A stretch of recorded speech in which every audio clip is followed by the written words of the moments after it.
free labor versus wage labor.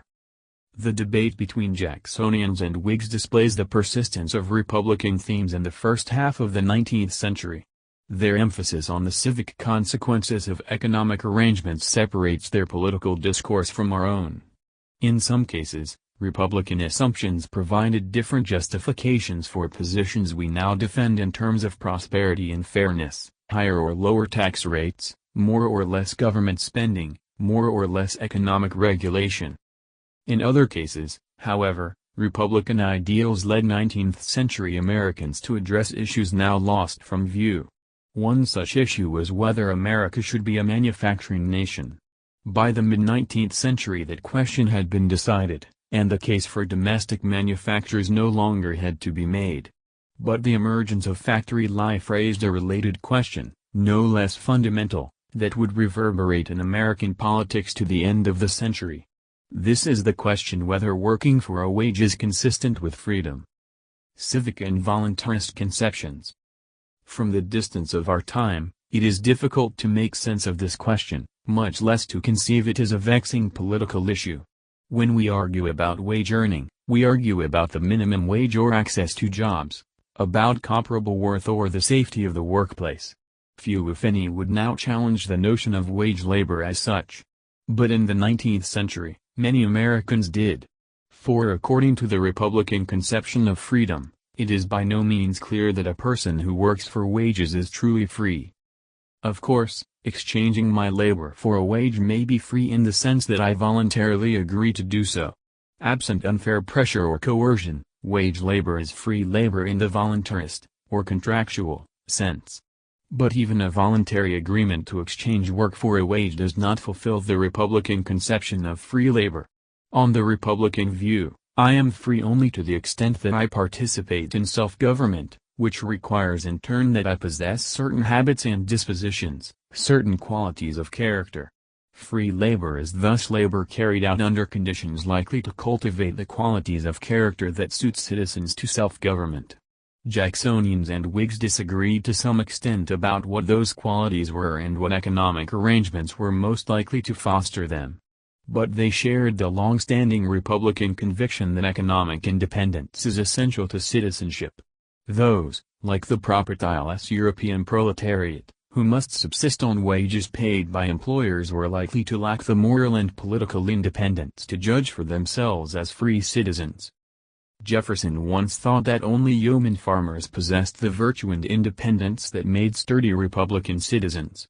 By the first decades of the 19th century, however, most Republicans believed that these qualities could be fostered in the workshop as well as on the farm. The artisans, craftsmen, and mechanics who carried out most manufacturing in the early 19th century were typically small producers who owned their means of production and were beholden to no boss, at least not as a permanent condition. Their labor was free not only in the sense that they agreed to perform it but also in the sense that it equipped them to think and act as independent citizens, capable of sharing in self-government. The journeymen and apprentices who labored for wages in the workshops of artisan masters did so with the hope of acquiring the skills and savings that would one day enable them to launch out on their own. Wage earning was for them not a permanent condition but a temporary stage on the way to independence, and so consistent, at least in principle, with the system of free labor. Artisans of the Jacksonian era affirmed the Republican vision of free labor in public festivals, speeches, and parades, celebrating the connections between the artisan order and civic ideals. As Sean Wilentz explains, these public displays, in which workers marched under the banners of their trades, announced the artisans' determination to be part of the body politic, no longer mere mechanics, no longer part of the vague lower and middling sort of the revolutionary mobs, but proud craftsmen, appearing for all to see on important civic occasions, marching in orderly formation up and down Lower Broadway with the regalia and the tools of their crafts. Speakers at their rallies and demonstrations depicted the artisan order not as an interest group but as the very axis of society, in whose hands the palladium of our liberty must rest. Distrustful of the mercantile elite on the one hand and the propertyless poor on the other, the artisans portrayed themselves as the embodiment of Republican independence and virtue. In sum, An urban variation of the Jeffersonian social theme of the virtuous husbandman emerged, one that fused craft pride and resentment of deference and fear of dependence into a Republican celebration of the trades. But even as the artisans marched, the free labor system they celebrated was beginning to unravel. Even before the emergence of large-scale industrial production, the growth of the market economy transformed traditional craft production. The competitive pressures of national markets and the growing supply of unskilled labor gave merchant capitalists and master craftsmen incentives to cut costs by dividing tasks and assigning unskilled assembly jobs to outworkers and sweatshop contractors. The new arrangement of work eroded the role of skilled artisans, turning journeymen and apprentices into wage laborers with little control over production and reduced prospects of rising to own their own shops. Masters became more like employers, their artisans more like employees.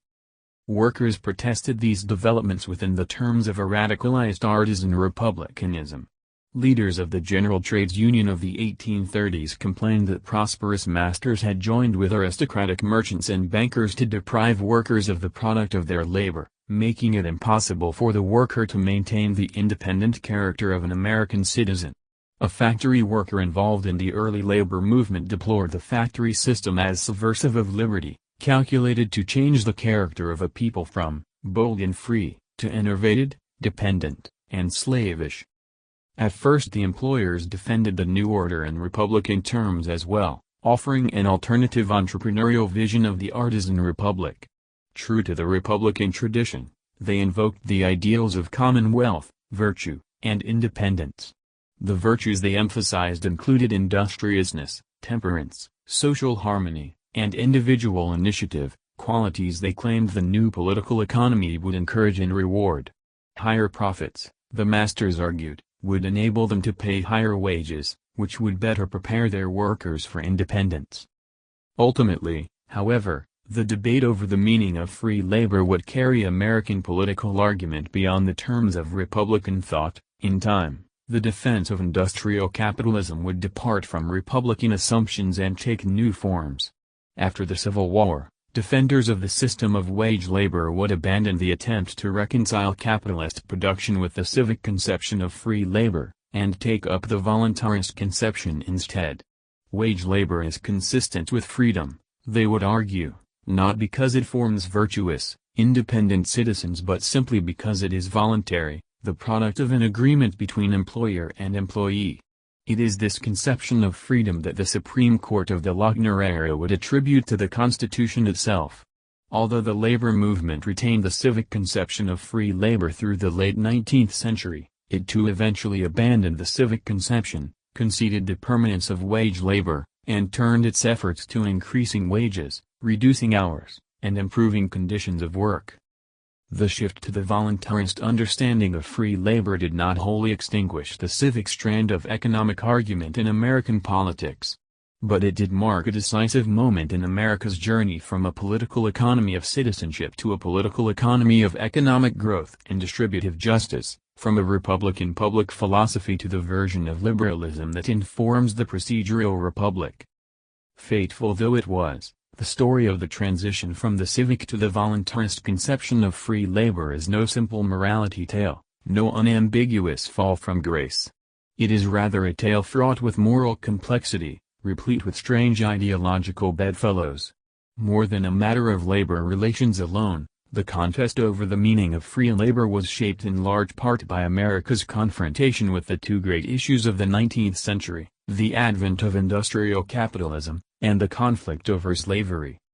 Wage labor and slavery. The debate over wage labor was sharpened and complicated by the struggle over slavery. The labor movement and the abolitionist movement emerged at roughly the same time. Both raised fundamental questions about work and freedom, yet neither movement displayed much sympathy for the other. Labor leaders dramatized their case against wage labor by equating it with Southern slavery, wage slavery, as they called it. Working for wages was tantamount to slavery not only in the sense that it left workers impoverished but also in the sense that it denied them the economic and political independence essential to Republican citizenship. Wages is a cunning device of the devil for the benefit of tender consciences who would retain all the advantages of the slave system without the expense, trouble, and odium of being slaveholders, wrote Orestes Brownson. The wage laborer suffered more than the Southern slave and, given the unlikelihood of rising to own his own productive property, was scarcely more free. The only way to make wage labor compatible with freedom, Brownson argued, would be to make it a temporary condition on the way to independence. There must be no class of our fellow men doomed to toil through life as mere workmen at wages. If wages are tolerated, it must be, in the case of the individual operative, only under such conditions that, by the time he is of a proper age to settle in life, he shall have accumulated enough to be an independent laborer on his own capital, on his own farm or in his own shop. The abolitionists, for their part, disputed the analogy between wage labor and slavery. The grievances of Northern workers were hardly comparable, they thought, to the evil of Southern slavery. In 1831, when William Lloyd Garrison began publishing The Liberator, he criticized attempts by Northern labor reformers to inflame the minds of our working classes against the more opulent and to persuade them that they were oppressed by a wealthy aristocracy. In a Republican government, where the avenues of wealth were open to all, Garrison argued, inequalities were bound to arise. But such inequalities were no proof of oppression, only the product of an open society in which some achieved more and others less. What set the abolitionists and the labor movement apart was not only a different assessment of wage earners' prospects for social and economic advancement. Nor was it simply that abolitionists, drawn largely from ranks of the middle class, lacked sympathy for the impoverished condition of Northern laborers. Abolitionists were unable to take seriously the notion of wage slavery because, unlike the labor advocates, they held a voluntarist not a civic understanding of freedom. In their view, the moral wrong of slavery was not that the slave lacked economic or political independence but simply that he was forced to work against his will. The New York abolitionist William J., writing in 1835, made explicit the voluntarist conception of freedom underlying the abolitionist position. Immediate and unqualified emancipation, J. argued, would remove from the slave all cause for discontent. He is free, and his own master, and he can ask for no more. J. acknowledged that the freed slave would, for a time, be absolutely dependent on his late owner. He can look to no other person for food to eat, clothes to put on, or house to shelter him. His first wish would therefore be to labor for his former master. But even this wholly dependent condition was consistent with freedom, for labor is no longer the badge of his servitude, and the consummation of his misery, it is the evidence of his liberty, for it is voluntary. For the first time in his life, he is a party to a contract. The transition from the slave to free labor could thus be carried out instantaneously, J. concluded, and with scarcely any perceptible interruption of the ordinary pursuits of life. In the course of time, the value of Negro labor, like all other vendible, be regulated by the supply and demand. For J., wage labor was the embodiment of free labor, a voluntary exchange between employer and employee. For the labor movement, wage labor was the opposite of free labor, a form of dependence incompatible with full citizenship.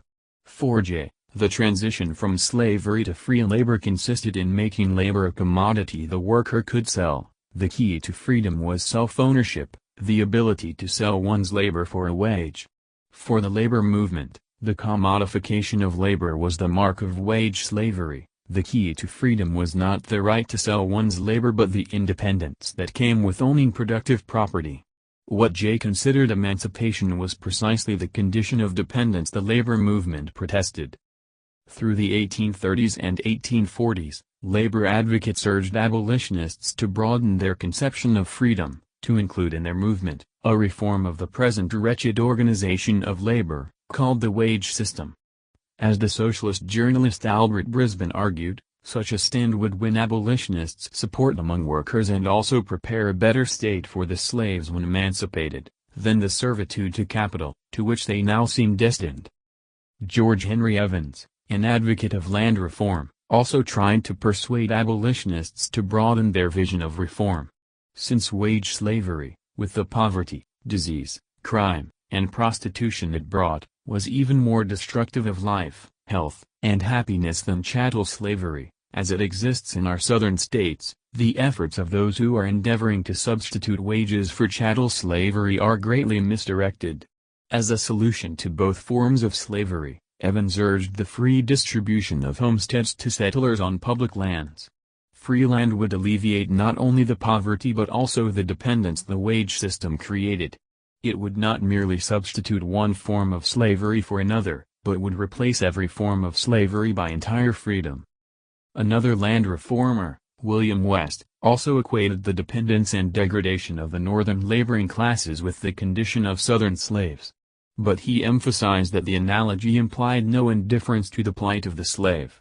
Land reformers do not hate chattel slavery less, but they hate wages slavery more. Their rallying cry is down with all slavery, both chattel and wages. Given their voluntarist conception of freedom, abolitionists could make no sense of the analogy between wage labor and slavery. Garrison deemed it an abuse of language to talk of the slavery of wages. It was one thing to press for higher wages, quite another to denounce the wage system as such. The evil in society is not that labor receives wages, but that the wages given are not generally in proportion to the value of the labor performed. We cannot see that it is wrong to give or receive wages, or that money, which is in itself harmless, is the source of almost every human woe. The abolitionist Wendell Phillips, who later became a strong advocate of labor, at first had little sympathy with the protest against wage slavery. Writing in the 1840s, he claimed that Northern workers possessed the means to solve their problems for themselves. Does legislation bear hard upon them? Their votes can alter it. Does capital wrong them? Economy will make them capitalists. Does the crowded competition of cities reduce their wages? They have only to stay home, devoted to other pursuits, and soon diminished supply will bring the remedy. As for its general condition, the laboring class, like every other class in the country, must owe its elevation and improvement to economy, self-denial, temperance, education, and moral and religious character. Labor advocates and land reformers were not the only Americans who equated wage labor with slavery. A similar attack on the Northern wage system came from Southern defenders of slavery. Before the 1830s, few Southerners offered a systematic defense of slavery. Most considered it a necessary evil. Only the advent of abolitionism provoked them to defend slavery on moral grounds, as a positive good, in the words of John C. Calhoun. Central to the pro-slavery argument was an attack on capitalist-labor relations. No successful defense of slavery can be made, wrote George Fitzhugh, the leading ideologist of Southern slavery, till we succeed in refuting or invalidating the principles on which free society rests for support or defense. Like Northern labor leaders, Fitzhugh argued that the wage earners of the North were no more free than the slaves of the South. Capital commands labor, as the master does the slave. The only difference was that Southern masters took responsibility for their slaves, supporting them in sickness and old age, while Northern capitalists took none for theirs. You, with the command over labor which your capital gives you, are a slave owner, a master, without the obligations of a master. They who work for you, who create your income, are slaves, without the rights of slaves. According to Fitzhugh, Northern wage laborers, who lived in constant poverty and insecurity, were actually less free than Southern slaves, who at least had masters obligated to sustain them in sickness and old age. The free laborer must work or starve. He is more of a slave than the Negro, because he works longer and harder for a less allowance than the slave, and has no holiday, because the cares of life with him begin when its labors end. Capital exercises a more perfect compulsion over free laborers than human masters over slaves, for free laborers must at all times work or starve, and slaves are supported whether they work or not. Though each free laborer has no particular master, his wants and other men's capital make him a slave without a master, or with too many masters, which is as bad as none.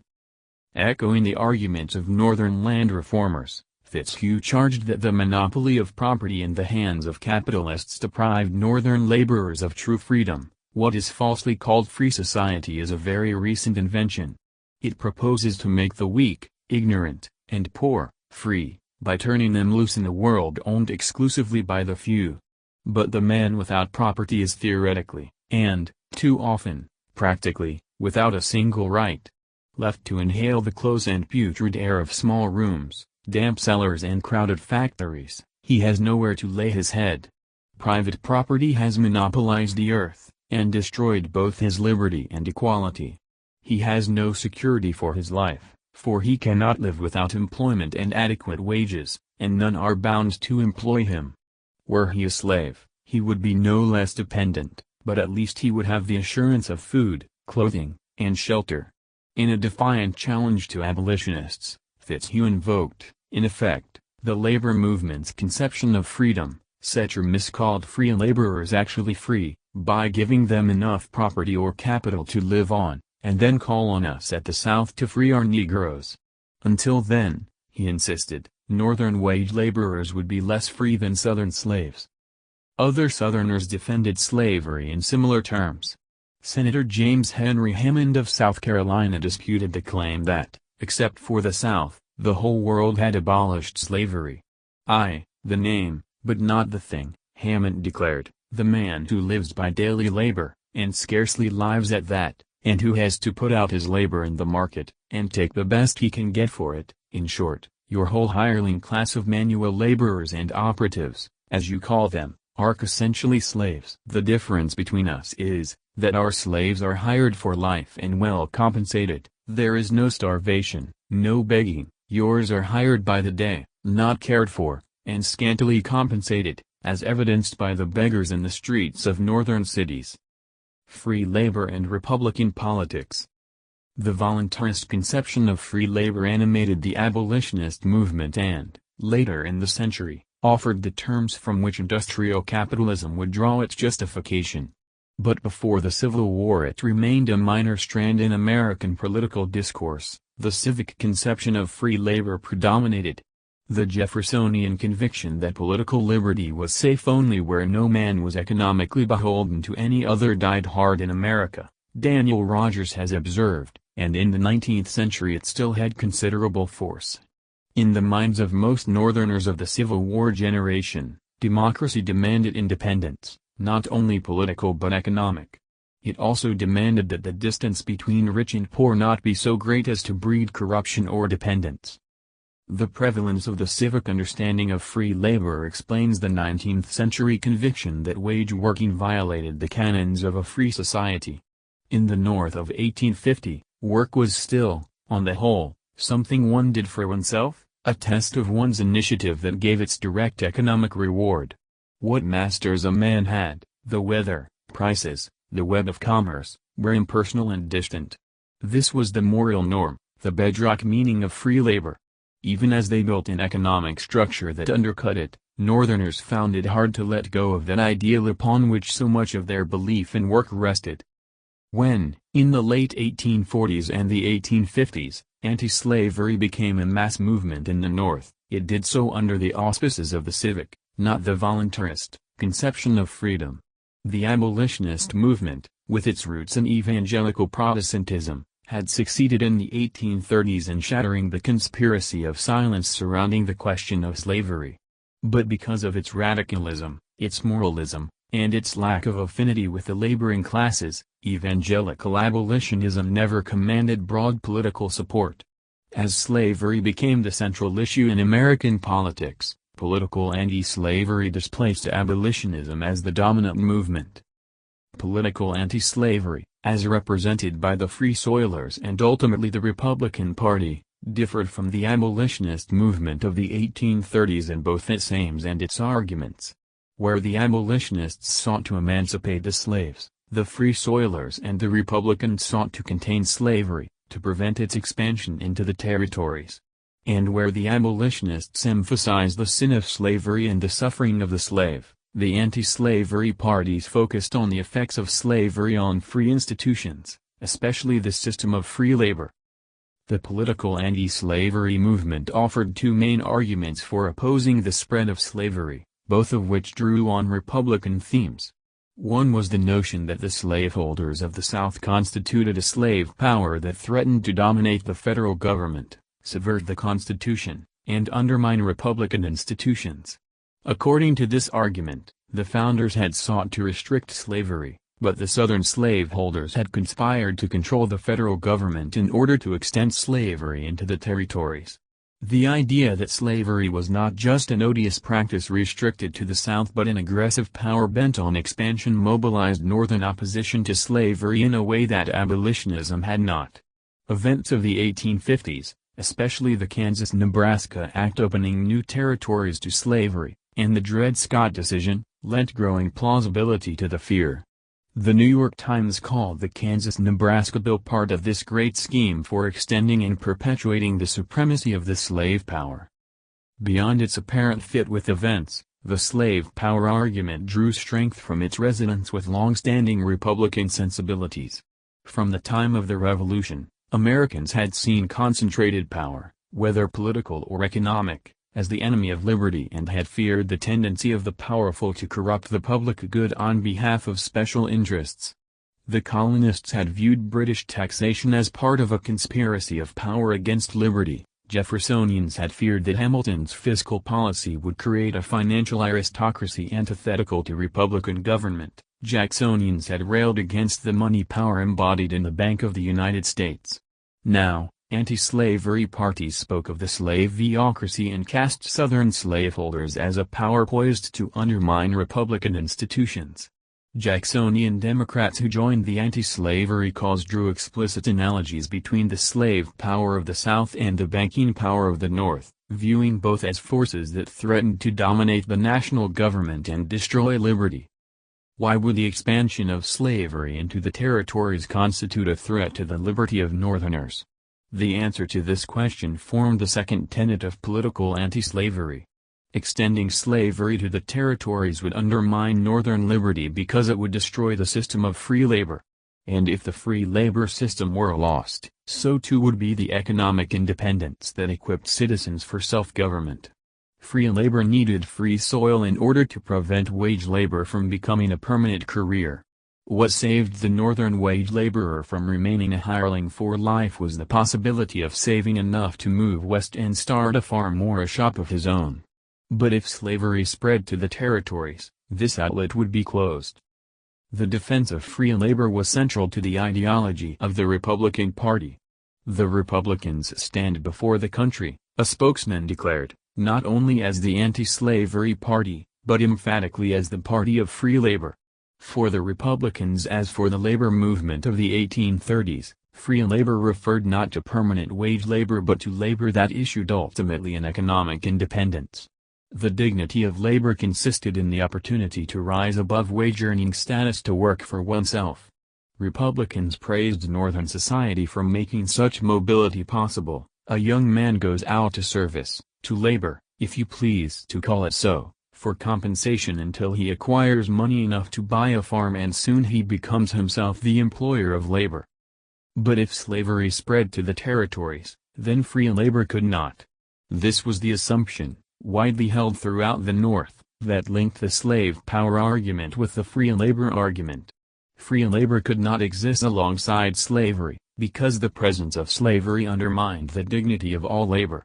When Northerners looked south, they were struck not only by the misery of the slaves, but also by the poverty and degradation of non-slave-holding white laborers. The presence of slavery deprived even non-slaves of the qualities of character, such as industriousness and initiative, that the free labor system encouraged. Should slavery spread to the territories, its effects would spill beyond its borders to transform the institutions of Northern society and corrupt the character of its people. The conviction that slavery was not an isolated wrong but a threat to the political economy of citizenship led Northerners to conclude, as William Seward stated in 1858, that there was an irrepressible conflict between North and South, that the United States must and will, sooner or later, become either entirely a slave-holding nation, or entirely a free labor nation. As Republican Theodore Sedgwick asserted on the eve of the Civil War, the policy and aims of slavery, its institutions and civilization, and the character of its people, are all at variance with the policy, aims, institutions, education, and character of the North. There is an irreconcilable difference in our interests, institutions, and pursuits, in our sentiments and feelings. The argument that slavery in the territories would render them unfit for free labor commanded broad agreement. But not all was admirable in the anti-slavery politics of the 1850s. As Eric Foner has pointed out, the whole free labor argument against the extension of slavery contained a crucial ambiguity. Was it the institution of slavery, or the presence of the Negro, which degraded the white laborer? Some anti-slavery politicians argued against the spread of slavery in explicitly racist terms and took pains to show that their opposition to slavery implied no fondness for blacks. This was especially true of the barn-burner Democrats, a faction of the New York Democratic Party instrumental in founding the Free Soil Party. "I speak not of the condition of the slave," said one barn-burner congressman. "I do not pretend to know, nor is it necessary that I should express an opinion in this place, whether the effect of slavery is beneficial or injurious to him. I am looking to its effect upon the white man, the free white man of this country." David Wilmot, author of the Wilmot Proviso of 1846, which banned slavery from the territories won in the Mexican War, insisted that his bill reflected no squeamish sensitiveness upon the subject of slavery, no morbid sympathy for the slave. It was, he said, a white man's proviso, whose aim was to preserve the territories for the sons of toil, of my own race and own color.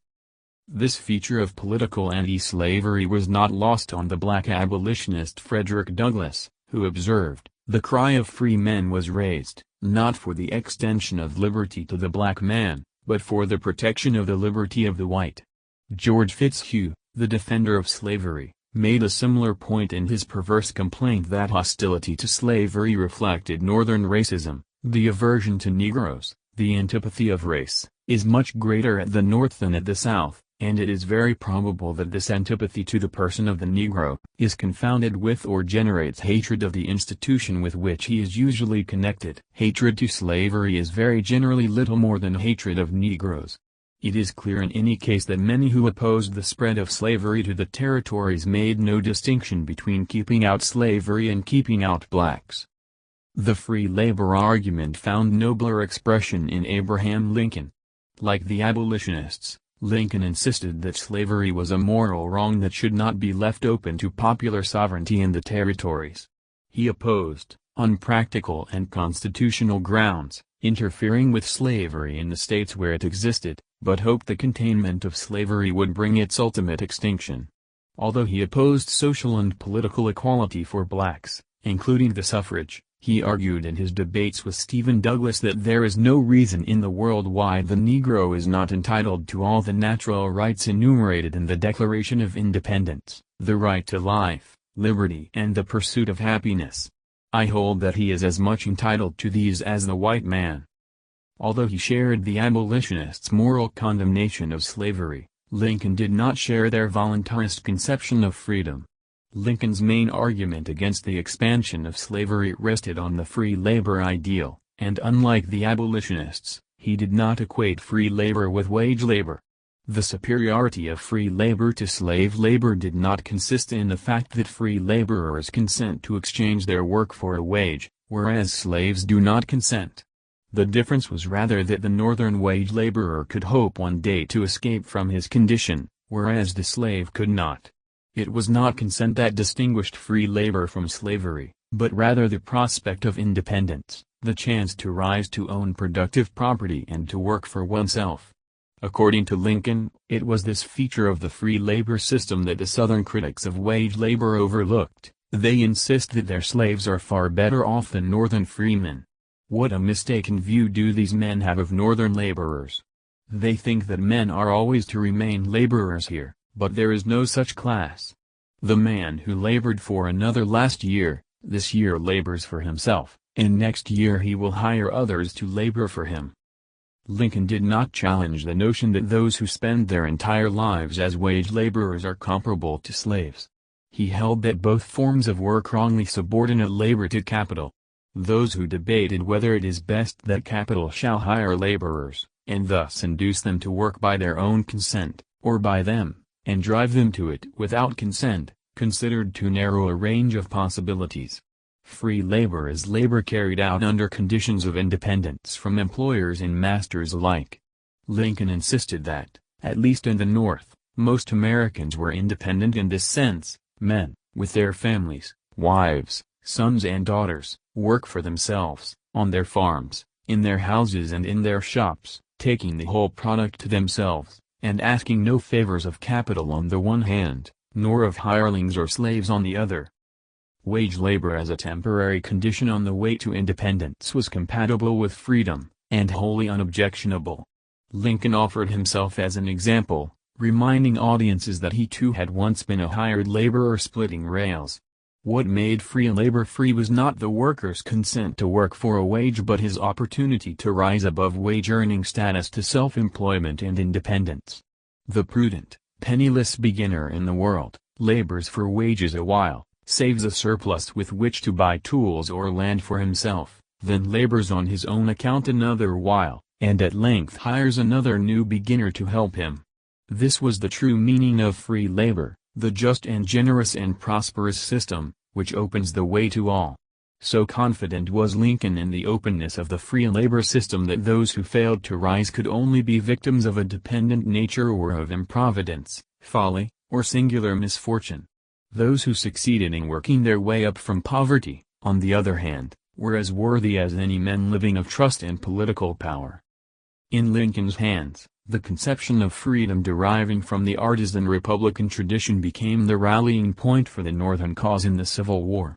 In the 1830s and 1840s, labor leaders had invoked this conception in criticizing Northern society. Wage labor, they feared, was supplanting free labor.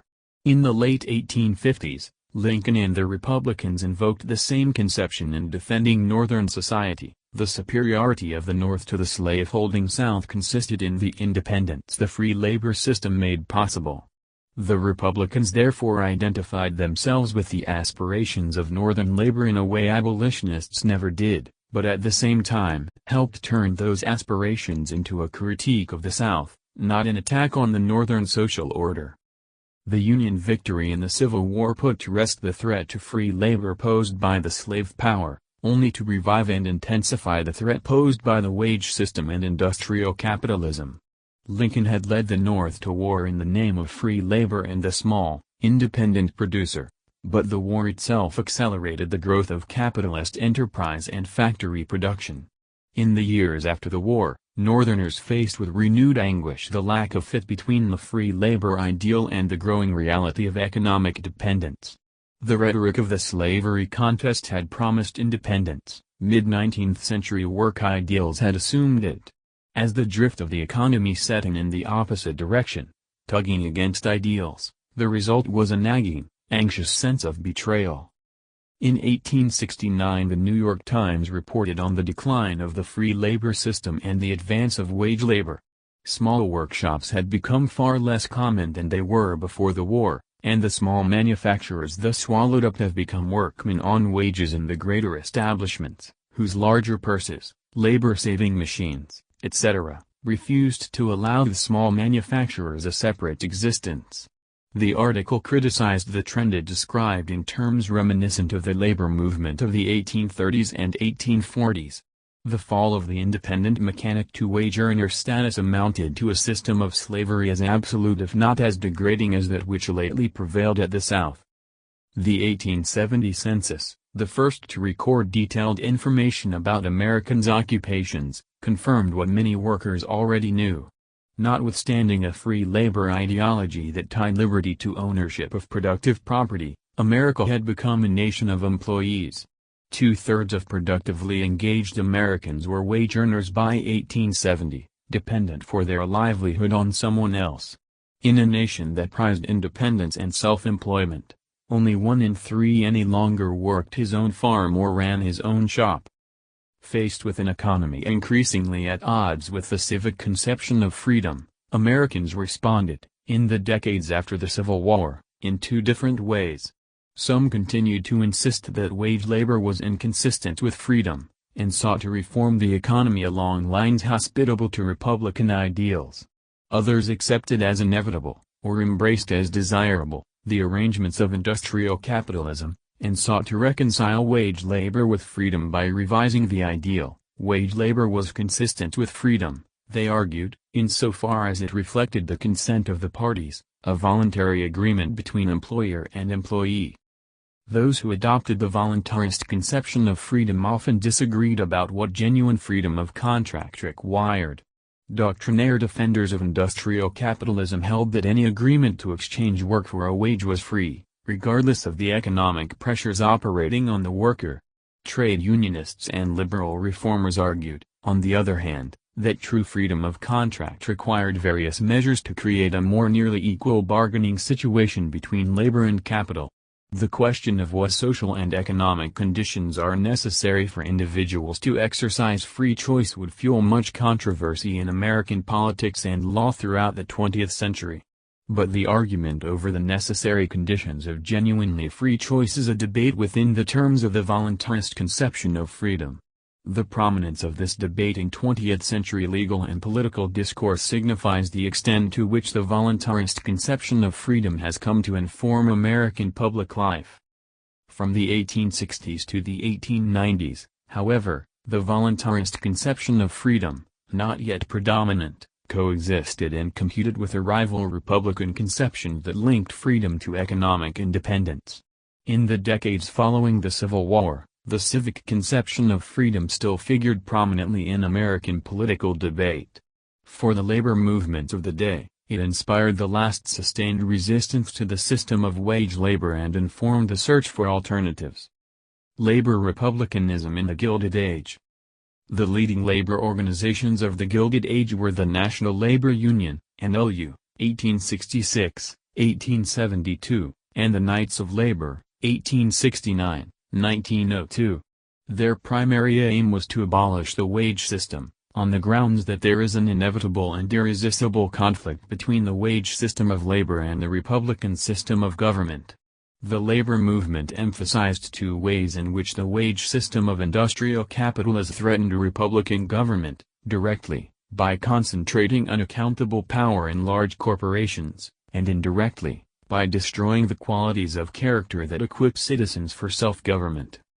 The platform of the Knights of Labor protested the alarming development and aggressiveness of great capitalists and corporations and sought to check unjust accumulation and the powerful evil of aggregated wealth.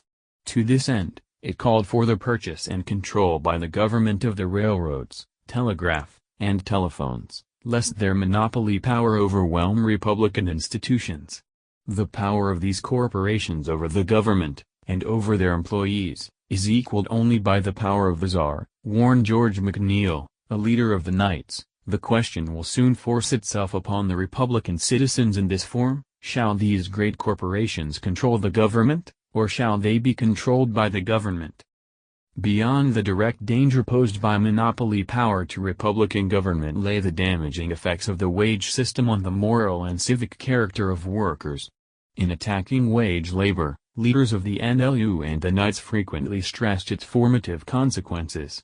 "What would it profit us, as a nation?" asked William H. Silvis, the leading labor figure of the 1860s, "were we to preserve our institutions and destroy the morals of the people, save our Constitution, and sink the masses into hopeless ignorance, poverty, and crime, all the forms of our Republican institutions to remain on the statute books, and the great body of the people sunk so low as to be incapable of comprehending their most simple and essential principles?" Speaking in 1865 before the iron molders, in the largest labor convention that had ever assembled, Silvis reasserted the Republican principle that popular governments must depend for their stability and success upon the virtue and intelligence of the masses. Under existing conditions of work, however, the relations between employers and employees are, for the most part, that of master and slave, and are totally at variance with the spirit of the institutions of a free people. History has taught that low wages bring not only poverty and suffering, but also the corruption of civic virtue. Where wages are low, the laboring class is sunk into the depths of political and social degradation, incapable of raising itself to that lofty elevation attained by a free and enlightened people capable of governing their own affairs. When the price of labor declines, It carries with it not only wages, but all the high and noble qualities which fit us for self-government. If the wage labor system undermined civic virtue, what alternative economic arrangements would cultivate virtuous and independent citizens? Faced with the conditions of industrial capitalism, the labor movement no longer had faith in the individual mobility central to Lincoln's free labor solution. Nor could it hope to restore an earlier economy of small farms and workshops scattered across the countryside. It called instead for the creation of a cooperative commonwealth, in which producers and consumers would organize cooperative factories, mines, banks, farms, and stores, combining their resources and sharing the profits. Such a system would do more than give workers a fair share of the fruits of their labor, it would also restore to workers the independence the wage system destroyed. Silvis hailed cooperation as the true remedy for the evils of society. This is the great idea that is destined to break down the present system of centralization, monopoly, and extortion. By cooperation, we will become a nation of employers, the employers of our own labor. Terence Powderly, the head of the Knights, declared the cooperative system the way to forever banish that curse of modern civilization, wage slavery. Cooperation would eventually make every man his own master, every man his own employer. McNeill looked forward to the day when the cooperative system will supersede the wage system.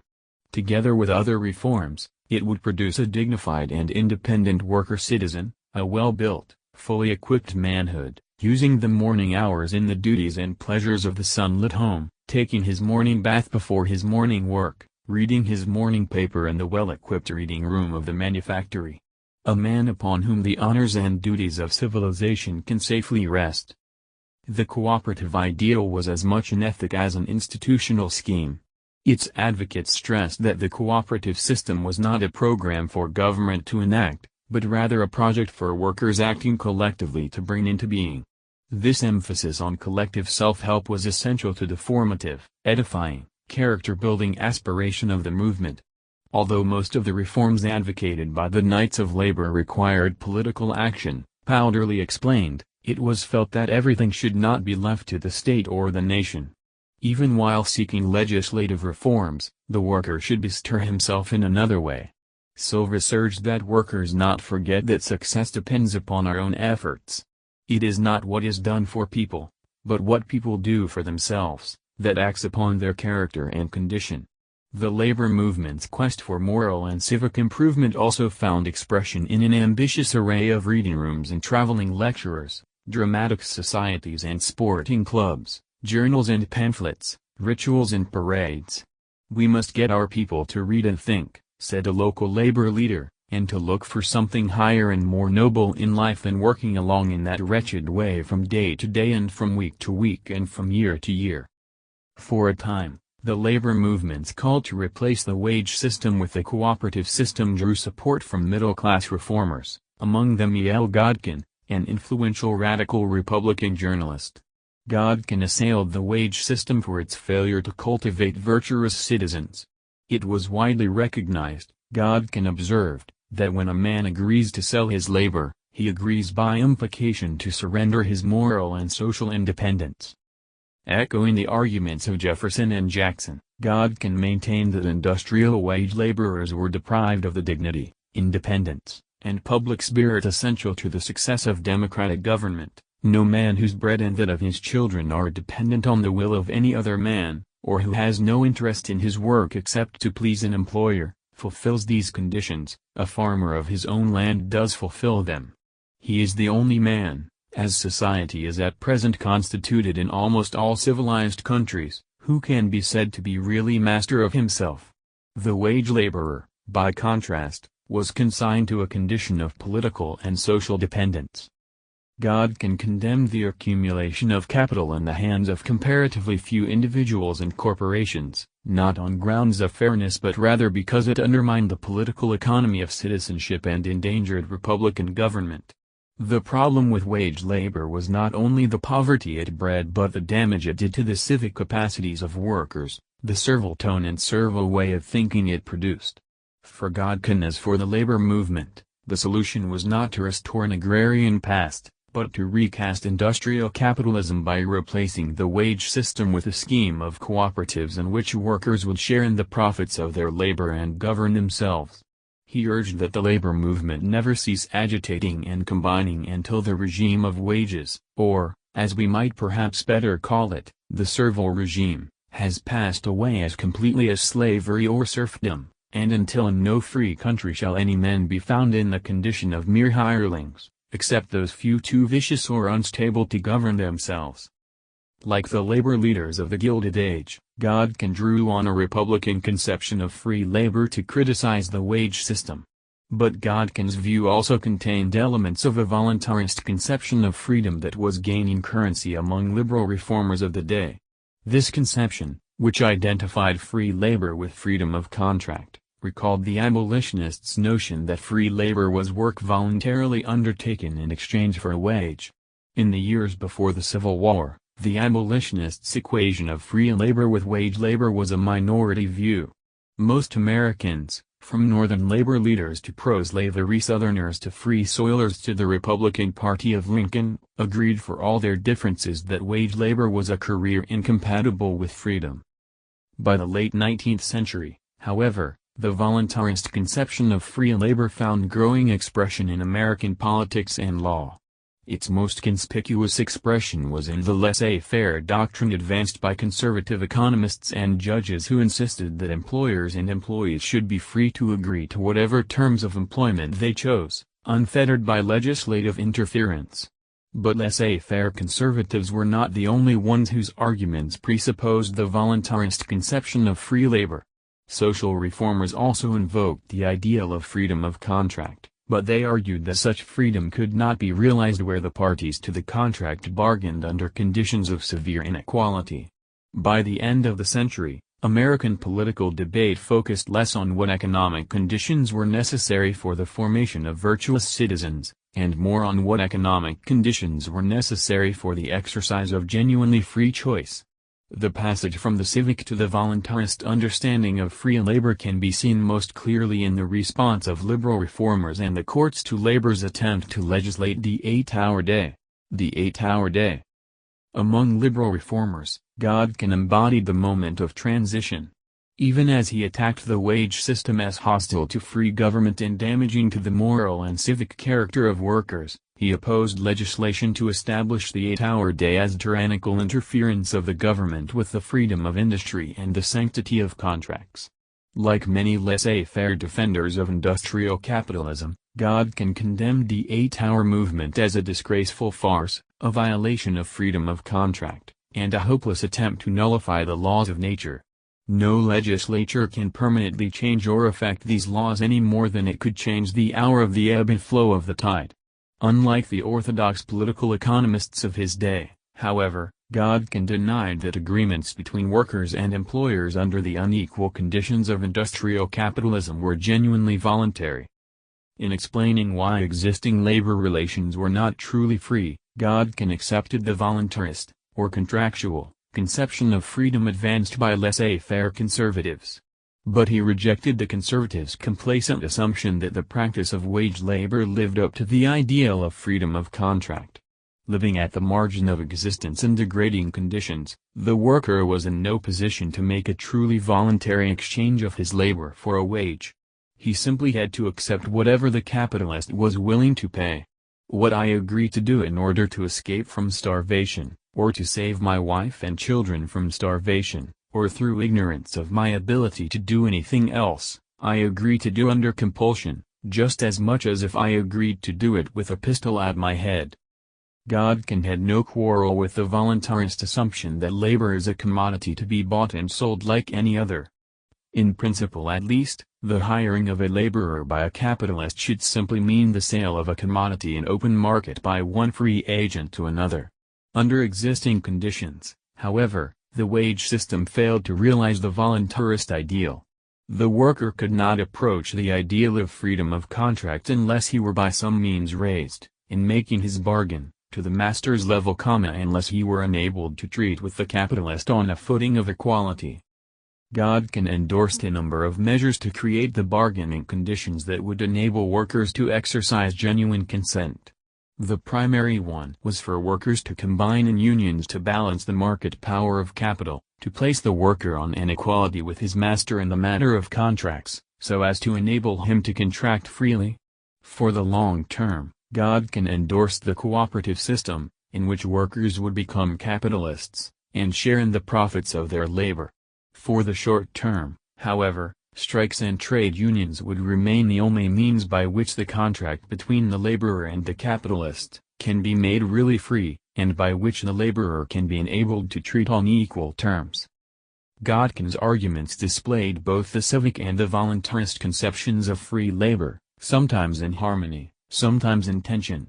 He supported the cooperative movement on the grounds that it would improve the moral and civic character of workers, and also on the grounds that it would remedy the unfair bargaining position that prevented labor relations from being truly voluntary.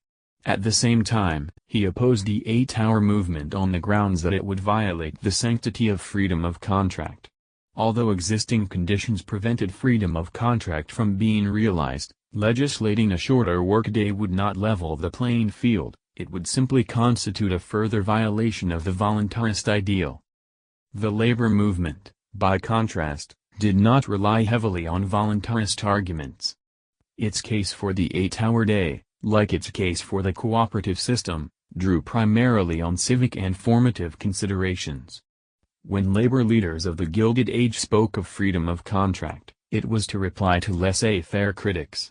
For example, George McNeill of the Knights of Labor derided the notion that legislating the 8-hour day would destroy the great right of freedom of contract. Under the existing wage system, he argued, there was no genuine freedom of contract between employer and employee. The contract, so-called, is an agreement that the employer or corporation shall name all of the conditions to the bargain.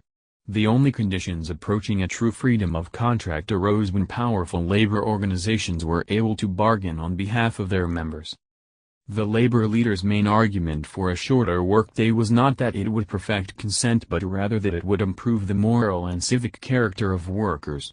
Limiting by law the hours of work, they argued, would give workers more time to be citizens, to read newspapers and to participate in public affairs. We ask for relief from hours of labor, which use up in the service of others, the whole day, leaving us no time to comply with the public duties which we are having thrust upon us, or for the exercise of any personal gifts or longings for refined pleasures. 5. Besides freeing up time for civic pursuits, a shorter work-day would build character indirectly, by elevating the tastes, improving the habits, and uplifting the aspirations of workers. According to Ira Stewart, the leading figure in the movement for the 8-hour day, greater leisure would enable workers to compare their way of life with others and would make them less willing to accept the debased conditions of their existence. The charm of the 8-hour system, Stewart argued, is that it gives time and opportunity for the ragged, the unwashed, the ignorant and ill-mannered, to become ashamed of themselves and their standing in society. A shorter workday would give the masses the time to compare their lot with others, and to become discontented with their situation. This in turn would elevate their aspirations, and lead them to insist on higher wages.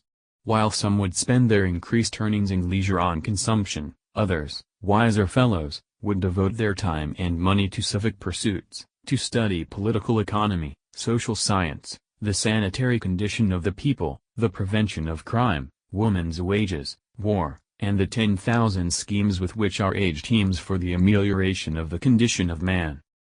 McNeill also emphasized the formative case for shorter hours, hoping to transform the habits of thought and feeling, customs and manners of the masses.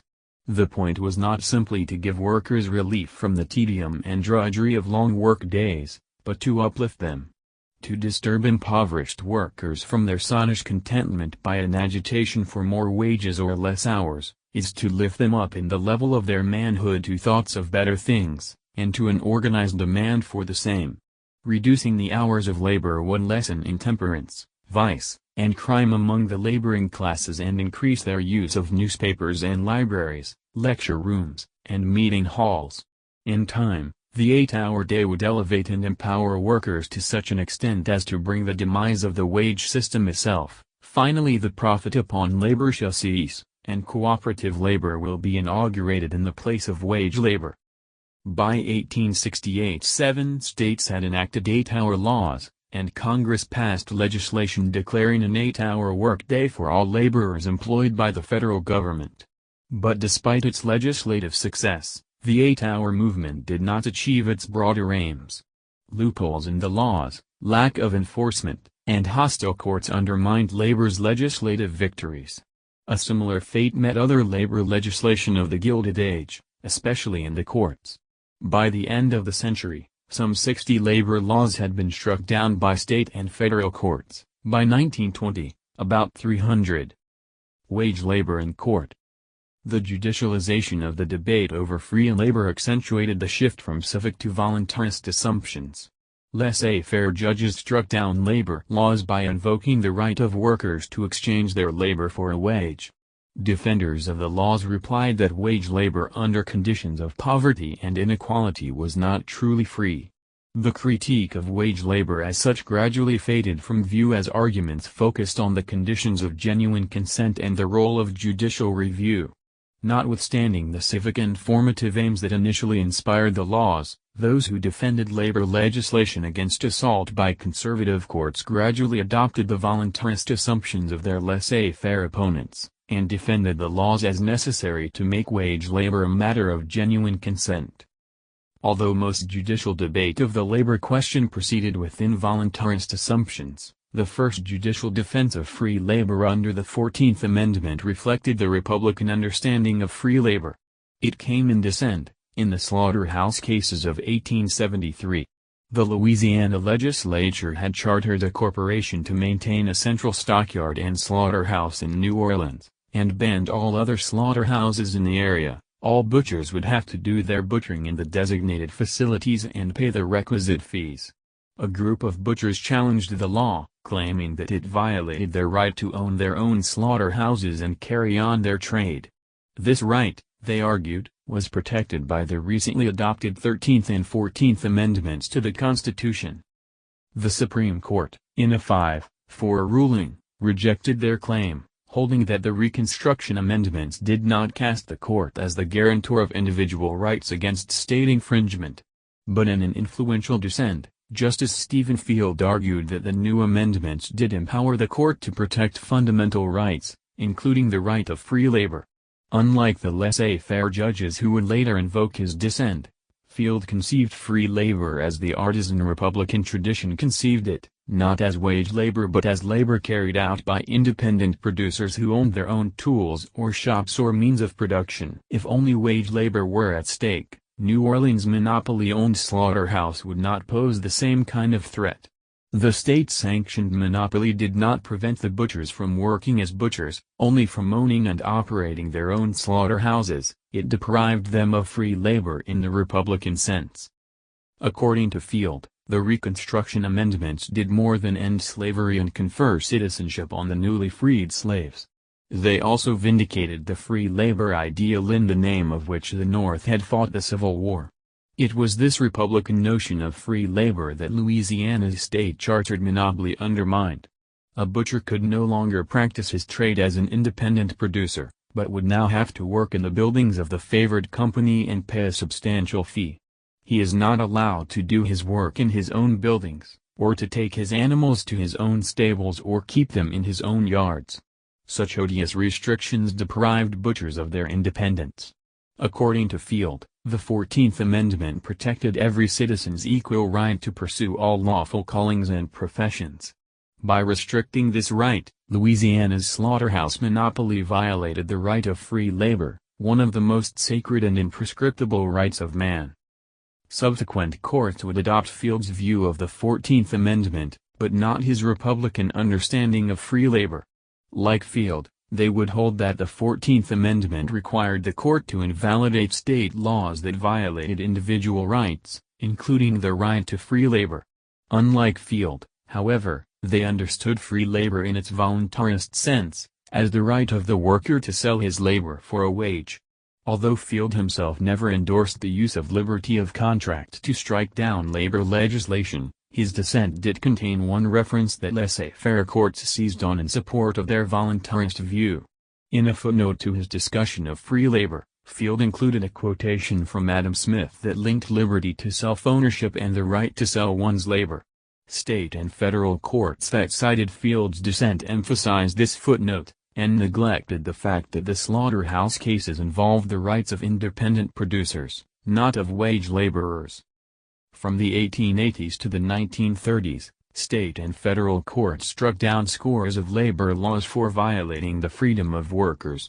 Virtually all of these cases adopted the voluntarist conception of freedom, asserting the right of the worker to exchange his labor for a wage.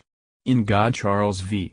Wigeman, 1886, the Pennsylvania Supreme Court struck down a law requiring companies to pay miners and factory workers in cash rather than in scrip redeemable at company stores. The iron workers had pressed for the law to escape their dependence on company stores that charged exorbitant prices to their captive clientele. The court invalidated the law as an infringement alike of the rights of the employer and the employee and an insulting attempt to put the laborer under a legislative tutelage, which is not only degrading to his manhood, but subversive of his rights as a citizen of the United States.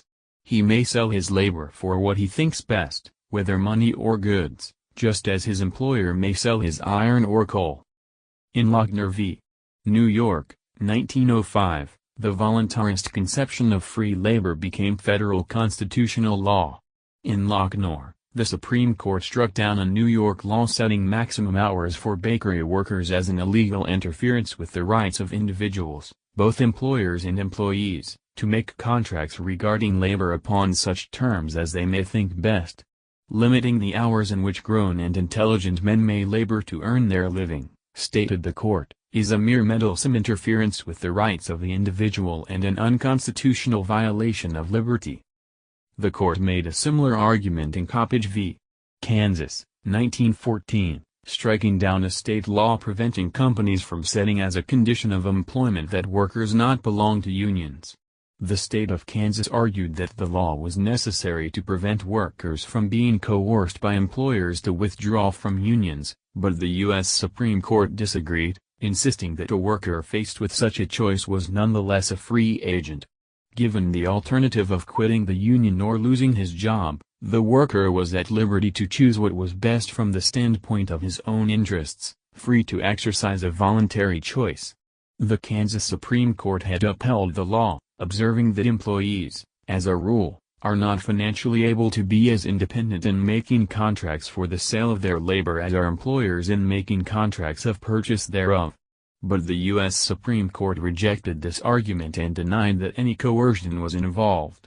The company, after all, was not forcing the employee to accept the job. The court acknowledged that wherever the right of private property exists, there must and will be inequalities of fortune, and thus it naturally happens that parties negotiating about a contract are not equally unhampered by circumstances. But these inevitable inequalities did not constitute coercion and did not justify government interference with the right of employers and employees to exchange work for a wage on whatever conditions they choose. The laissez-faire constitutionalism of Lochner and Coppage offered powerful expression of the voluntarist conception of free labor that came to dominate legal and political discourse in the late 19th and early 20th centuries. It was not, however, the only expression. Much of the opposition to laissez-faire orthodoxy that developed during those decades also embraced voluntarist assumptions.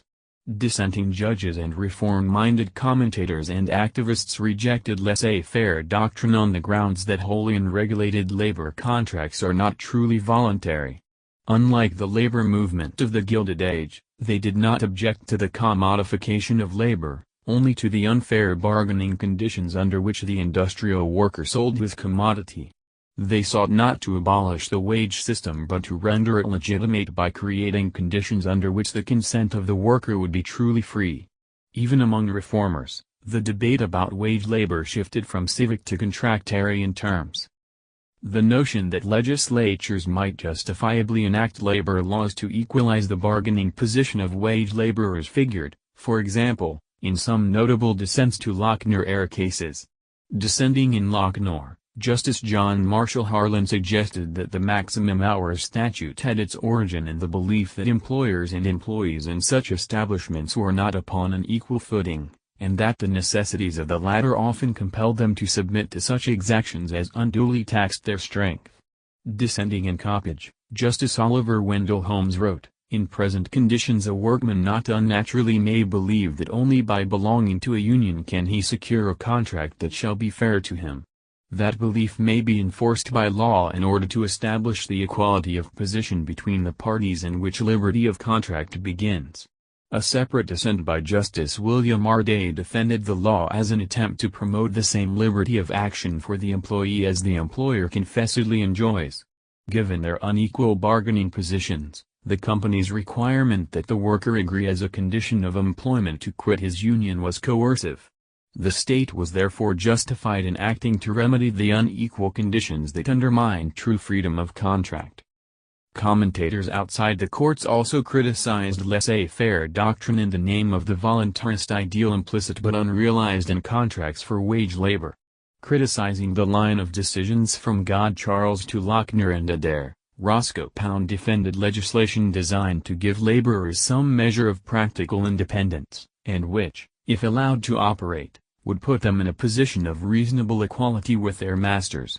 Citing the English jurist Lord Northington, he argued that impoverished workers are unable to exercise genuine consent. Necessitous men are not, truly speaking, free men, but, to answer at present exigency, will submit to any terms that the crafty may impose upon them. Richard Ely, an economist and reformer, also maintained that true freedom of contract requires government regulation of the conditions under which contracts are made. Legal equality in contract is a part of modern freedom, Ely wrote. But we have legal equality in contract with a de facto inequality on account of inequality of conditions lying back of contracts. It is at this point that we must take up the work of reform everywhere, but particularly in the United States. For Ely, unlike the labor leaders of the Gilded Age, the justification of 8-hour laws and other labor legislation was not to transform the moral character of workers or to abolish the wage system, but to redeem the voluntarist ideal implicit in wage labor. While free contract must be the rule, liberty demands the social regulation of many classes of contracts. Regulation of contract conditions means establishing the rules of the game for competition. The demise of the civic ideal. By the turn of the century, the shift from the civic to the voluntarist ideal as the animating vision of reform was reflected in the changing character of the labor movement itself. The Knights of Labor, which challenged the wage system in the hopes of cultivating virtuous citizen producers, enjoyed an explosion in membership in the mid-1880s, exceeding 700,000 members in 1886. Embracing the broad Jacksonian notion of the producing classes, the Knights included skilled and unskilled laborers as well as some small merchants and manufacturers.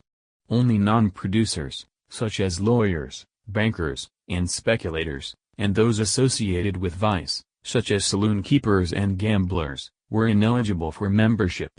The Knights also broke barriers of race and gender, enlisting some 60,000 black members and an even larger number of women. More than a trade union, the Knights were a reform movement that sought to engraft Republican principles onto the industrial system, to transform the economy along lines more hospitable to self-government. But the vehicle of the transformation, the cooperative system, found little sustained success. By the mid-1880s, local assemblies had established more than 100 small cooperatives, including grocery stores, retail stores, newspapers, workshops, and factories, but most suffered the shortage of capital and lasted only a few years. Beset as well by setbacks in the courts, aggressive opposition by employers, and divisions within the labor movement, the Knights declined precipitously, falling to 100,000 members by 1890. Soon thereafter, they faded into oblivion. With the demise of the Knights came a shift in the labor movement away from Republican-inspired reform and toward the version of trade unionism that accepted the structure of industrial capitalism, conceded the permanence of wage labor, and sought simply to improve the living standards and working conditions of workers. The average wage earner has made up his mind that he must remain a wage earner, declared United Mine Workers President John Mitchell in 1903, and given up the hope of the kingdom to come, when he himself will be a capitalist. The rise of the American Federation of Labor in the 1890s signaled labor's turn from political and economic reform to trade unionism pure and simple. Opposed to broad programs of social reconstruction, the trade unions looked rather toward immediate material improvements within the framework of existing institutions, and relied primarily on economic organization and action. Under the leadership of Samuel Gompers, the AFL gave up labor's long-standing quarrel with the wage system, and turned its attention to prosperity and fairness. "We are operating under the wage system," declared Gompers in 1899. "As to what system will ever come to take its place I am not prepared. I know that we are living under the wage system, and so long to say. As that lasts it is our purpose to secure a continually larger share for labor." The new trade unions spoke not of the producing classes, but more bluntly of wage earners or the working class, and ended attempts to forge an alliance for reform with small businessmen and manufacturers. Where labor reformers such as the Knights resisted the concentration of capital in large corporations, the trade unions accepted economic concentration as a logical and inevitable feature of our modern system of industry, and sought to organize labor as a countervailing power. As Gompers observed, the two movements were inherently different. Knights of Labor was based upon a principle of cooperation and its purpose was reform. It prided itself upon being something higher and grander than a trade union or political party. Trade unions, by contrast, sought economic betterment in order to place in the hands of wage earners the means to wider opportunities. Their aim was not political reform but economic betterment, today, tomorrow, in home and shop. In its waning days the Knights of Labor denounced the limited aims of the trade unions and insisted on labor's older ambitions. The Knights is not so much intended to adjust the relationship between the employer and employee, its leader proclaimed in 1894, as to transform the economy so that all who wish may work for themselves, independent of large employing corporations and companies. It is not founded on the question of adjusting wages, but on the question of abolishing the wage system and the establishment of a cooperative industrial system. For his part, Gompers refused any broad statement of purpose for the trade union movement. Apart from securing the economic betterment of wage earners, we labor men usually try to express the labor movement in practical terms. I had no formula for our work and could not have expressed my philosophy in words. I worked intuitively. The renunciation of broad aims of political or economic reform was expressed with similar stubbornness by Adolf Strasser, president of the Cigarmakers Union. Testifying before the Senate Committee on Labor and Capital in 1883, Strasser was asked about the ultimate ends of his union. "We have no ultimate ends," Strasser replied. "We are going on from day to day. We are fighting only for immediate objects, objects that can be realized in a few years. We are all practical men." Although the trade unions professed no ultimate ends, they did embrace a certain conception of freedom. It was a conception that had more in common with the voluntarist vision of their industrial adversaries than with the civic vision of their artisan Republican predecessors. In asserting the right to organize and strike, trade unions were not coercing employers or non-union workers, Gompers insisted, nor were they challenging the premises of industrial capitalism. They were simply joining in voluntary association to exercise labor's market power in the same way that corporations exercised theirs. As Gompers maintained, the trade union movement drew its justification from the same conception of freedom that defenders of industry invoked. The whole gospel of this is summed up in one phrase, a familiar one: freedom of contract. From Jefferson to Lincoln to the Knights of Labor, opponents of the wage system had argued in the name of the civic conception of freedom. Free labor was labor that produced virtuous, independent citizens, capable of self-government. As that argument waned, so did the conception of freedom that inspired it. With the acceptance of wage labor as a permanent condition came a shift in American legal and political discourse from the civic to the voluntarist conception of freedom. Labor was now free insofar as the worker agreed to exchange his labor for a wage. The advent of the voluntarist conception did not resolve all controversy about labor relations, but it cast the controversy in different terms. When 20th-century reformers and conservatives debated questions of wages and work, their debates would concern the conditions of genuine consent, not the conditions for the cultivation of civic virtue. From the standpoint of the political economy of citizenship, the voluntarist conception of free labor represented a diminished aspiration. For despite its emphasis on individual choice, it conceded as unavoidable the broader condition of dependence that the Republican tradition had long resisted. It thus marked a decisive moment in America's transition from a Republican public philosophy to the version of liberalism that informs the procedural republic. As the 20th century began, however, the procedural republic was still in formation. The political economy of citizenship had not wholly given way to a political economy of economic growth and distributive justice. Nor had American politics and law yet embraced the assumption that government must be neutral among competing conceptions of the good life. Notwithstanding the growing prominence of the voluntarist conception of freedom, the notion that government has a role in shaping the moral and civic character of its citizens persisted in the discourse and practice of American public life. In the hands of the progressives, the formative ideal of the Republican tradition found new expression. For a few decades at least, Americans continued to debate economic policy not only from the standpoint of prosperity and fairness but also from the standpoint of self-government.